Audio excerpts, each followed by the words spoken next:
Hey everyone, welcome back. Today we're diving into Trump's tariffs and inflation in 2025. Let's start with the basics. A tariff is basically a tax that a government puts on goods coming into the country. Imagine you're importing a phone from China. If there's a 25% tariff and the phone costs $100, the importer now has to pay $125.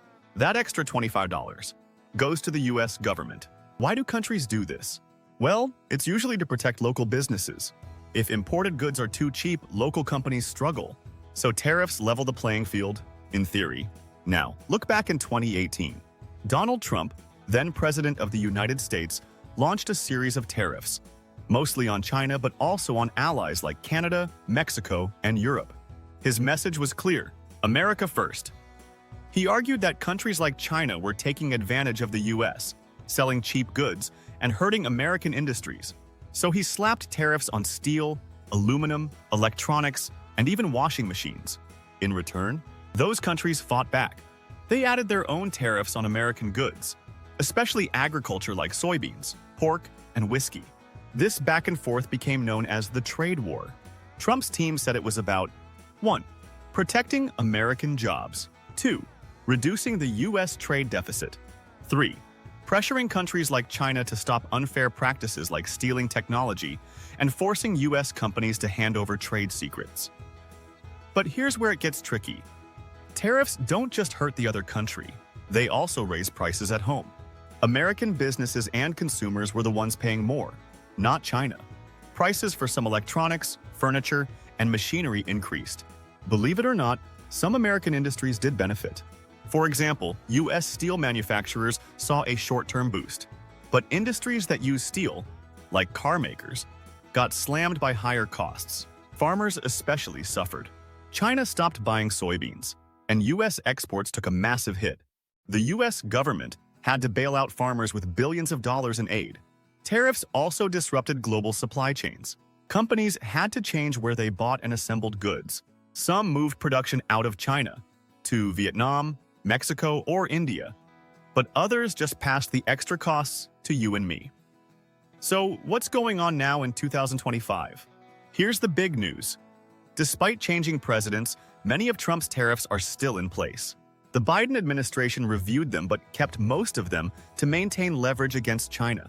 However, in early 2025, the current administration announced a targeted tariff rollback for key sectors like solar panels and medical equipment, to help American companies lower costs in green energy and healthcare.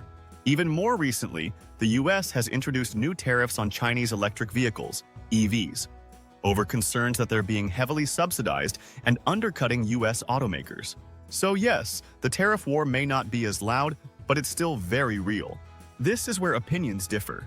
Supporters say Trump's tariffs brought China to the negotiating table and rebalanced trade.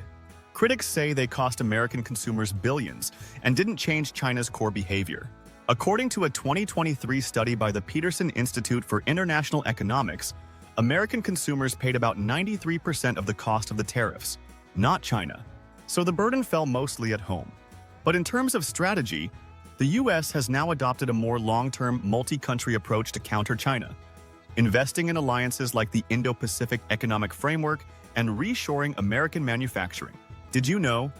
When Trump added tariffs on washing machines in 2018, prices went up 17% overnight. Even dryers, which weren't tariffed, increased in price because people buy them together. It became a textbook example of how tariffs affect prices immediately, and not always logically. So why should you care? Well, tariffs are more than political buzzwords. They affect the prices you pay for phones, TVs, and cars, the economy's inflation rate, global diplomacy, and peace, job creation at home. When tariffs go up, prices usually follow. When tariffs go down, industries might lose protection. The goal? A balance between helping local industries grow without making life harder for everyday people. Trump's tariffs didn't just shake the US economy, they rattled the world. Countries started thinking about economic nationalism again. Some built their own trade barriers. Others strengthened trade deals without the US, like the EU-China Comprehensive Agreement. And countries like India and Brazil learned to play both sides, exporting to China and the US while boosting their own industries. All right, time for the big one.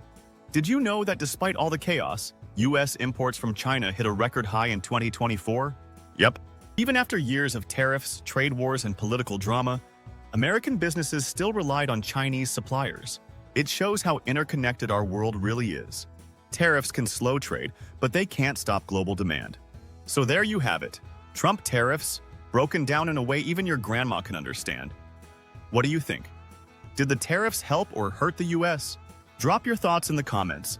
And if you learned something new today, smash that like button, subscribe for more easy-to-digest explainers, and share this with someone who still thinks tariffs are just a type of cough medicine.